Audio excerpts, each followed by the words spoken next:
araw sa inyong lahat. Ako si Angela Armirando, first year student ng Computer Science, at ngayong araw na ito, ipapakilala ko sa inyo kung ano nga ba ang Java programming. Dumako muna tayo sa ating mga layunin ngayong araw na ito. Una, ating tatalakayin kung ano nga ba ang Java history. Sino nga ba ang nasa likod ng pagbuo ng Java at kailan ito nilikha? Pangalawa, ating ilalarawan ang mga technology features ng Java. Papakita ko rin sa inyo kung ano nga ba ang first project na na-create gamit ang Java language. At pangatlo, ipapaliwanag ko sa inyo kung paano nagra-run ang Java programming. At pang-apat, aalamin natin ang pinagkaiba ng applet sa application. Dumako na tayo sa ating sa unang layunin ngayong araw na ito. Yun ay Java history. Ang Java ay nilikha noong 1991 nina James Gosling, Mike Sheridan at Patrick Norton. Noong una, tinawag itong Oak, at ang layunin nito ay makagawa ng portable at embedded programs para sa electronic device tulad ng TV at remote control. Ngunit kalaunan, napalitan din ito bilang Java dahil napag-alaman na ang pangalan na Oak ay nakarehistro na bilang trademark ng ibang kumpanya. Dahil dito, from Oak to Java ang nangyari. So, bakit nga ba Java? Ang dami-daming pangalan. Ang Java ay mula sa isla ng Indonesia kung saan unang na-introduce ang kape na Java. Ang Java coffee ay favorite or paborito ng mga programmers at developers noong araw. Ayon kay James Gosling, ang Java ay top choice dahil sa uniqueness nito. Tinawag itong unique dahil sa mga unique features nito na nagbibigay ng kakaibang katangian kumpara sa ibang programming language. At noong 1995, dahil sa taglay ditong uniqueness, naitalaga ng Time Magazine ang Java bilang one of the 10 best product of 1995. Madaming version na inilabas ang Java. At ang opisyal na version na inilabas sa publiko ay ang Java 1.0 noong January 23, 1996. Dahil nga sa mga version na inilabas ng Java, nagkaroon tayo ng Java Evolution. Una rito ang JDK Alpha at Beta noong 1995. Ito yung pinakaunang version na Java na inilabas para gawing trial sa pagde-develop. At gaya ng sabi ko kanina, ang unang official version na nilabas na Java sa publiko, ito ay ang JDK 1.0 noong January 23, 1996. Sinunta naman ito ng mga madami pang version. Kasunod nito ang JDK 1.1 noong February 19, 1997. Dito mas nagdagdag ng mas maraming feature tulad ng inner class at Java Beans. Nasundan din ng J2SE 1.2 noong December 8, 1998. Ito ay tinawag na Java 2. Ito ay nagdala ng malaking pagbabago sa platform. Sumunod ang J2SE 1.3 noong May 8, 2000. Ito ay mas pinahusay na performance at nagdagdag ng mga bagong API. Nasundan din ng J2SE 1.4 noong February 6, 2002. Dito mas nagdagdag ng exception chaining, assert keyword, at NIO o mas kilala bilang new input at output. At nagdala naman ng mga bagong tampok tulad ng generics, annotations, at enhanced for loops noong September 30, 2004 sa version na J2SE 5.0. Nagdala naman ng mga bagong tampok tulad ng generics, annotations, at enhanced for loops noong September 30, 2004 ang J2SE 5.0 version. At mas pinahusay ang performance at compatibility ng Java SE6 noong December 11, 2006. At dahil dito, mas maganda ang integrasyon sa web services. Ngunit noong July 28, 2011, ang version ng Java SE7 ay nagdagdag ng mga bagong syntax tulad ng try with resources at switch na tumatanggap na ng string. Nung Java SE naman, SE8 noong Marso 18, 2014, isa sa pinakamalaking update ang nangyari. Nagdagdag ng Lambda expressions, Stream API, at Date and Time API. Nagpakilala ng module system or Project Jigsaw para sa mga mahuhusay na organisasyon ng code, ang Java SE 9 version noong September 21, 2017. At panghuli ay ang Java SE 10 noong March 20, 2008. Sila ay nagdagdag ng mga local variable type inference gamit ang keyword na var. Ngayon, papakilala ko sa inyo kung ano nga ba ang first project ng Java. Ang first project na na-develop ng Java ay tinatawag na Star 7. Ito ay Personal Handheld Remote Control. Parte ito ng Green Project na naglalayong gumawa ng mga language na maka-adapt sa new chips na suitable sa electronic devices. Ngayong napakilala ko na sa inyo kung ano ang first project, dadako tayo sa Java technology. Ano nga ba ang Java technology? Meron tayo ditong 4 na Java technology. Una, ang programming language. Pangalawa, ang development environment.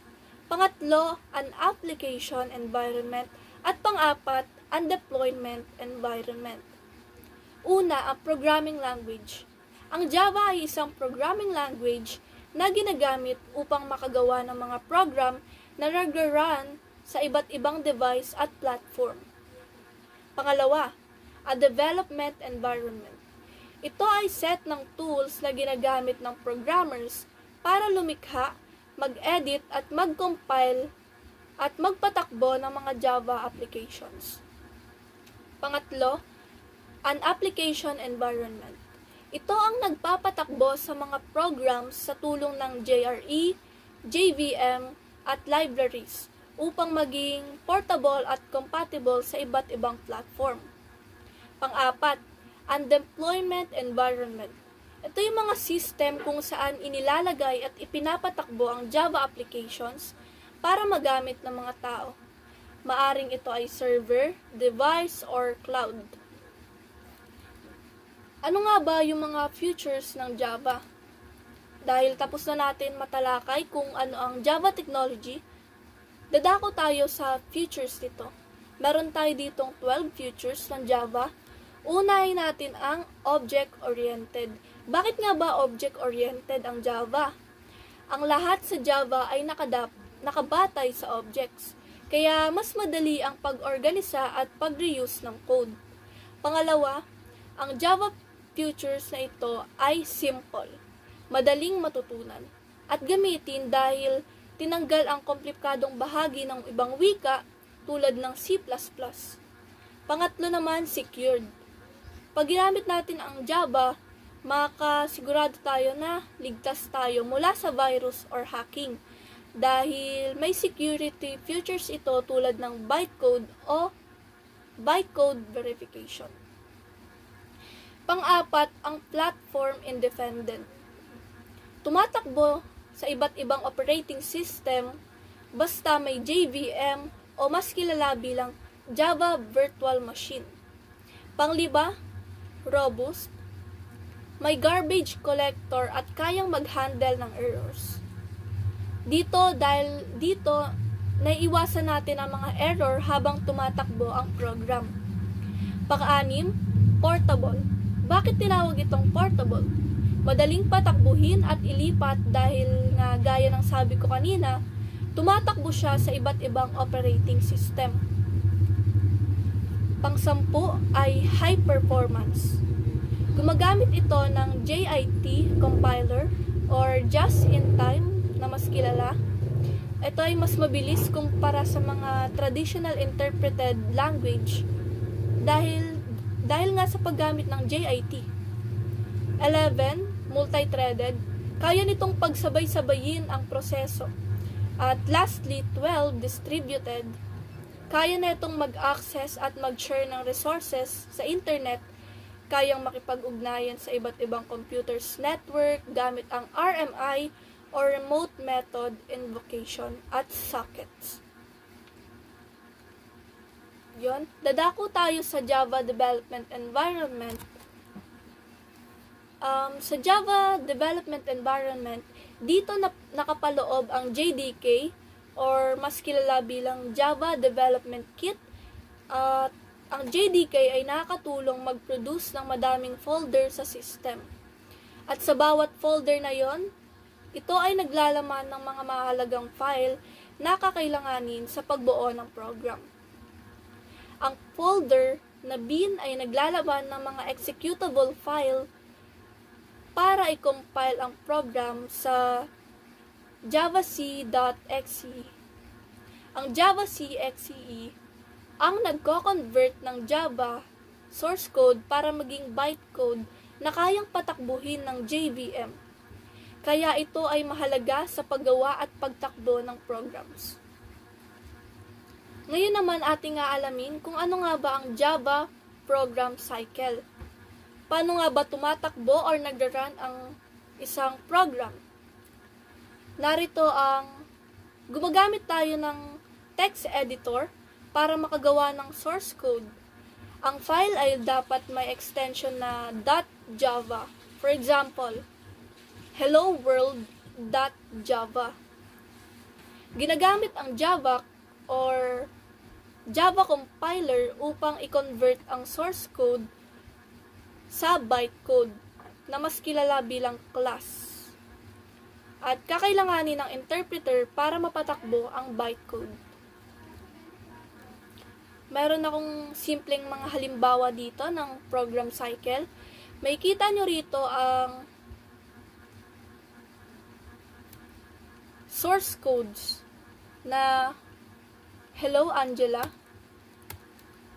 At gagamitan natin siya ng compiler upang i-convert ang source code sa bytecode. At papunta siya sa JDK. Ngayon naman, dahil sa interpreter na JDK, magkakaroon tayo ng output na Hello, my name is Angela. Yan. Yan lang naman ang simpleng halimbawa ng Java program cycle. At alam nyo ba na ang Java can be used to create two types of programs? Nandito ang applet at applications. Ang applet ay special application na idinisenyo upang magpatakbo sa loob ng web browser, hindi direkta sa JVM, ngunit bihira na itong gamitin dahil limitado ang access nito for security at pinalitan na ito ng modern web technologies tulad ng HTML at JavaScript. Ang sinasabi kong modern web technologies dito ay nakapaloob sa application. Ito yung mas madalas gamitin ngayon dahil ito ay standalone program na hindi kinakailangan ng web browser para tumakbo. Dadako tayo sa Java program structure. Sa Java programming language, ang program ay binubuo ng one or more class at ang class ay naglalaman ng one or more methods. Tapos, ang method ay binubuo ng one or more statements. Ang Java application ay naglalaman palagi ng method na tinatawag na main. Para mas lalo nyong maintindihan, ano nga ba ang purpose ng main? Kapag isinasagawa ang isang Java applications, nilaload ng JVM or Java Virtual Machine ang class at tinatawag ang main method ng class na iyon.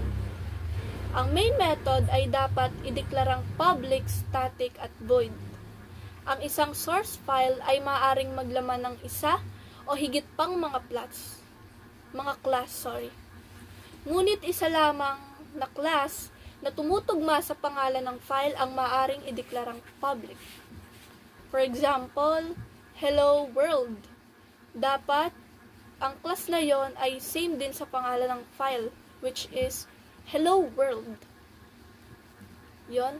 Ito, meron tayo ditong sample na source code, kaparehas ng kanina. May kita nyo dito, ang file name natin ay Hello Angela, at same siya sa class na Hello Angela. Andito yung body natin na nakapaloob yung statement natin na Hello, my name is Angela. So, ang magpiprint dito ay Hello, my name is Angela. Dahil nakapaloob siya sa body natin. Yun. Ganun lang naman. Ngayon, dadako tayo kung bakit mahalagang pangalanan ang mga program natin. Bakit nga ba kailangan natin ng file name, ng class name? Ang tips ko dito, alam niyo ba kung bakit? Mas madali itong mahanap kapag gagamitin natin kung anumang class ang gusto nating i-run. Pangalawa, may iwasan natin ang name conflicts. Kasi, usually kapag may kaparehas na name, mahihirapan ang program natin na hanapin kung ano dapat yung papaganahin niya. Kaya, nagkakaroon ng conflicts. Pangatlo, nagbibigay ito ng access control. Yun nga, gaya ng sabi ko kanina, kung ano yung gusto mong i-run, yun ang i-run niya. Yun lamang. Yan. At tapos na tayo sa lesson natin ngayon. Maraming salamat sa panonood.